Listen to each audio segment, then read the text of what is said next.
नमस्कार, मैं हूं अनीता पांडे और आप देख रहे हैं पब्लिक की आवाज में। बहुजन विकास आघाड़ी द्वारा एक सर्वपक्षीय मोर्चा निकाला गया जो ठेके के कामगार हैं उनको स्थायी करने के लिए। चूंकि ये सर्वपक्षीय मोर्चा था तो इस मोर्चे को कई पार्टियों द्वारा सहयोग मिला, लेकिन कई ऐसी पार्टियां भी हैं जिन्होंने इस मोर्चे का समर्थन नहीं किया। इसमें आगरी सेना, प्रहार जनशक्ति, कांग्रेस, ऐसे करके आम आदमी पार्टी, कई पार्टियों ने अपना सहयोग नहीं दिया। आइए हम जानते हैं, बातचीत करेंगे प्रहार जनशक्ति के हितेश यादव से और जानेंगे उनका इस पूरे आंदोलन के ऊपर क्या कुछ कहना है। आखिर उन्होंने एक तरह से बहुजन विकास आघाड़ी नेकी का काम कर रही है, तो ऐसा क्या हुआ कि प्रहार जनशक्ति ने उस आंदोलन को समर्थन नहीं दिया। हितेश यादव, सबसे पहले तो नमस्कार। नमस्ते। बहुजन विकास आघाड़ी ने सर्वपक्षीय जो मोर्चा है उसका आज आगाज किया, आंदोलन किया महानगर पालिका में कामगारों को स्थायी करने को लेकर। सभी पक्षों ने, जैसे बीजेपी हुई, मनसे हुई, उनका समर्थन था। फिर ऐसा क्या हुआ कि आपने इस आंदोलन को समर्थन नहीं दिया? सबसे पहले मैं आपको बताना चाहता हूँ कि बहुजन विकास आघाड़ी ने सर्वपक्षीय जो मोर्चा निकाला, ये मोर्चा सिर्फ एक राजनीतिक स्टंट के द्वारा निकाला गया है। मैं आपको बताना चाहता हूँ कि जो कामगार के लिए मोर्चा निकाला था तो 2014 को आकृति बंधा आया था। गए 25 साल से कामगार ये काम कर रहे, तो आपको पता चाहिए था कि 2014 के बाद ये लोगों ने महानगर पालिका के स्टैंडिंग कमेटी में भी ये विषय नहीं लिया है। और रह गई बात, तो ये लोग ने जो मोर्चा निकाला है वो सिर्फ कामगारों को गुमराह कर रहे हैं। और इन्होंने सर्वपक्षीय मोर्चा क्यों निकाला? क्योंकि इन्हें पता था कि सर्वपक्षीय लोगों को सिर्फ नाम के लिए हमारे साथ रखने का, लेकिन लोगों के दिल में तो ऐसा दिखा है कि हम सब लोगों को खरीद सकते, ये उनका उद्देश्य था। मैं आपको बताना चाहता हूँ कि इधर इनके 3 आमदार होते हुए भी इन्होंने एक भी बार अधिवेशन में ये मुद्दा उपस्थित नहीं किया। इन्होंने एक भी बार इसके लिए आंदोलन किया, महानगर पालिका के स्टैंडिंग कमेटी में भी ये प्रस्ताव नहीं रखा। मैं आपको बताना चाहता हूँ, ये मोर्चा निकाले, लोग आए, बेचारे कामगार लोग, इनको लगा कि अपने साथ है। पहला मैं आपको ये एकदम जानकारी से बताना चाहता हूँ कि ये कामगारों को आप परमानेंट करने के लिए आपको कितना इसका अभ्यास पता है।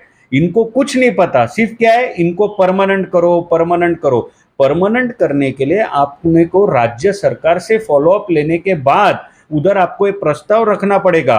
उसके बाद में फिर उधर स्टैंडिंग इसमें उस सब प्रस्ताव में वो मंजूरी आएगा। ये नगर विकास के रिलेटेड है, ये महानगर पालिका आयुक्त को इसका अधिकार ही नहीं है। लेकिन क्या है, बहुजन विकास आघाड़ी ने हमेशा एक स्टंट मार के लोगों को बेवकूफ बना के अनेक राजनीति दल को साथ में लेके सिर्फ लोगों के साथ खेलना कैसा है ये देखा गया है।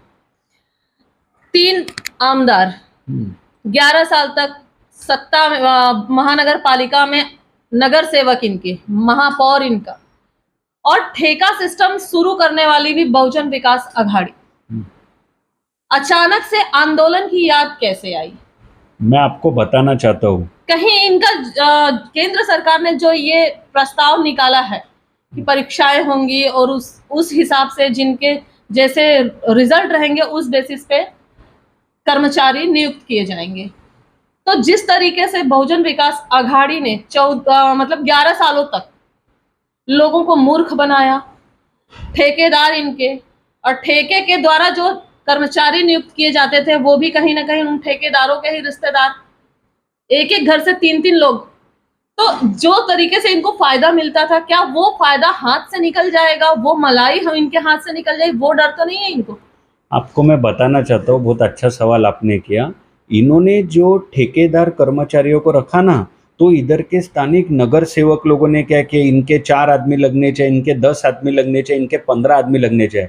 इन्होंने परमानेंट जानबूझ के नहीं किए, क्योंकि उसकी वजह मैं आपको बताना चाहता हूँ। अगर ये कर्मचारियों को अगर वो परमानेंट करते तो इनका कोई नहीं सुनता था, और इनको ये पता था कि अगर हम इनको परमानेंट करेंगे तो हमारा कोई सुनेगा नहीं, इसलिए उनको टांगती तलवार पे रखा गया। और आज उन्हें पता है कि अलग अलग दल इस पे पूरे एक्टिव मोड पे आ गए हैं और उनको पता है कि ये कर्मचारी परमानेंट होने ही वाले हैं। अगर अपन अच्छे तरीके से लीगली फाइट करेंगे तो ये कर्मचारी परमानेंट होने ही वाले, इसलिए इनको उसका डर है। और आप देखे रहेंगे तो आज आंदोलन में उन्होंने मोर्चे के समय पे कौन से अलग दलों को कितना प्रबंधन दिया, ये आपने देखा रहेगा। मैं आपको यही बताना चाहता हूँ कि काफी साल पहले एक भ्रष्टाचार हुआ था ठेकेदारों के इसमें 122 करोड़ का। आज भी मैं आपको बताना चाहता हूँ कि उधर ठेका कर्मचारी काम नहीं कर रहा है लेकिन पगार तो उसका निकाला जा रहा है। तो उस समय आपका आवाज क्यों बंद था? क्योंकि इनकी साथ उसके लिए थी। और हमेशा इसमें मनोज पाटिल जो हैं बीजेपी के, उन्होंने एफआईआर भी की है, कुछ 20 लोगों पे उन्होंने एफआईआर की है।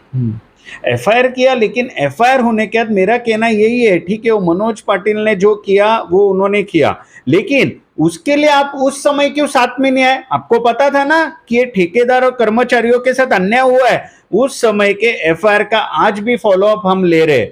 खुद बच्चू बहू राज्य मंत्री कामगार के थे, उस समय हमने उसकी एक बैठक लगाई थी और हमने कहा था ये पूरा आप इन्वेस्टिगेशन कराए। और अभी वो आर्थिक गुने के पास वो चालू है उसकी तहकीकात।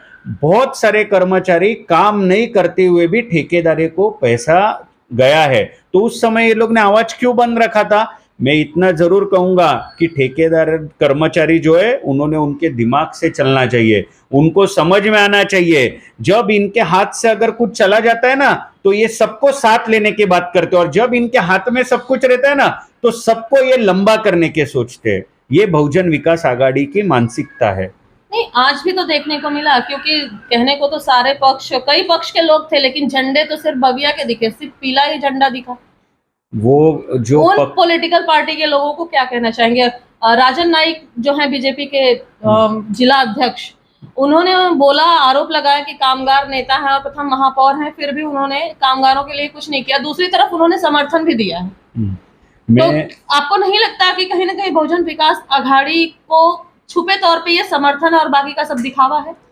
देखिए, अभी वो उनका अलग पक्ष है, वो उन्होंने पाठिंबा क्यों दिया क्या नहीं है उनसे ही आप बात करो। लेकिन इतना मैं ज़रूर कहूँगा कि बहुजन विकास आघाड़ी को अगर कामगार के लिए इतना प्यार आ रहा था ना, तो कोविड में उन्होंने बहुत अच्छे तरीके से काम किया।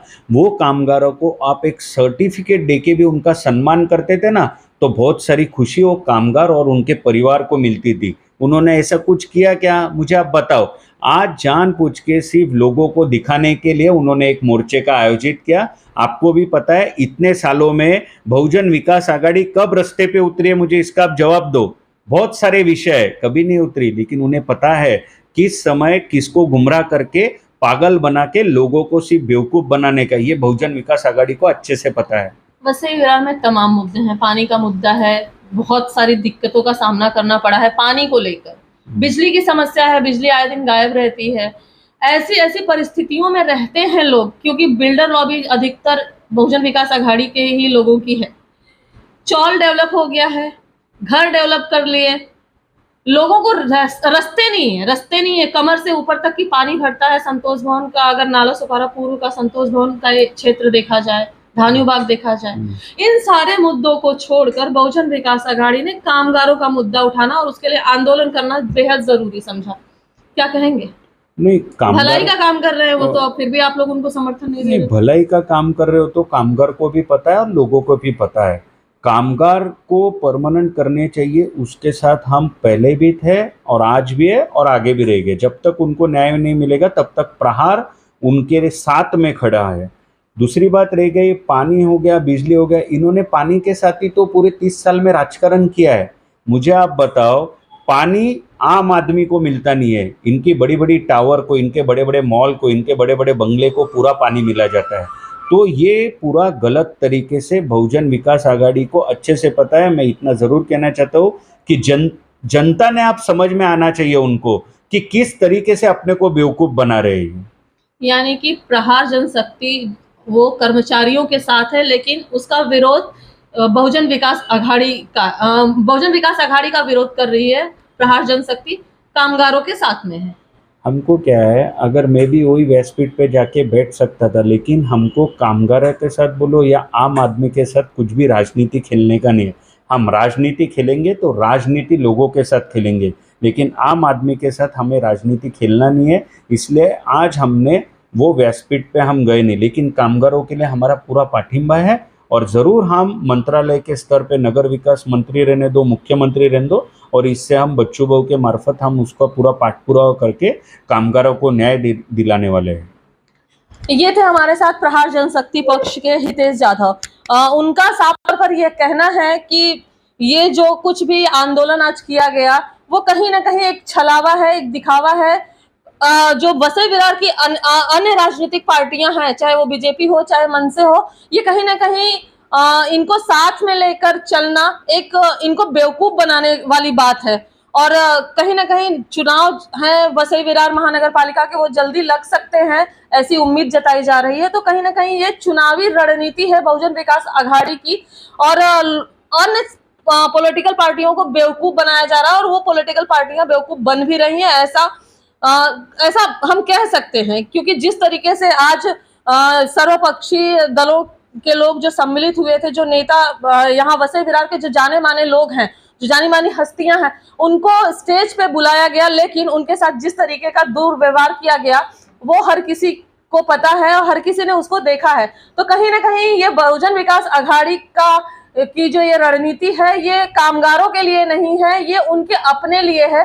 क्योंकि जिस तरीके उनको ये पता है कि जिन ठेकेदारों के भरोसे वो इतने सालों से कमाई करते आ रहे हैं, कहीं ना कहीं उनका कमाई का जरिया बंद होगा। इसलिए उनको चिंता कामगारों की नहीं, उनको चिंता है तो अपने वोट बैंक की, उनको चिंता है तो जो उनके बैंक में आने वाले मोटी रकम होती है उसकी चिंता है। तो लेकिन इसके साथ ही हितेश यादव ने यह भी कहा कि वो कामगारों के साथ उनकी पार्टी हमेशा खड़ी है और आगे भी खड़ी रहेगी, और अपने लेवल से जितना भी हो सकेगा वो हर तरीके से उनको सपोर्ट करेंगे। लेकिन अभी देखना ये होगा कि इलेक्शन के बाद बहुजन विकास आघाड़ी का जो कामगारों के लिए ये प्रेम है वो कितना कायम रहता है, कितनी देर तक कायम रहता है, ये देखने वाली बात होगी। अभी के लिए इतना ही, फिर होगी मुलाकात, तब तक के लिए नमस्कार।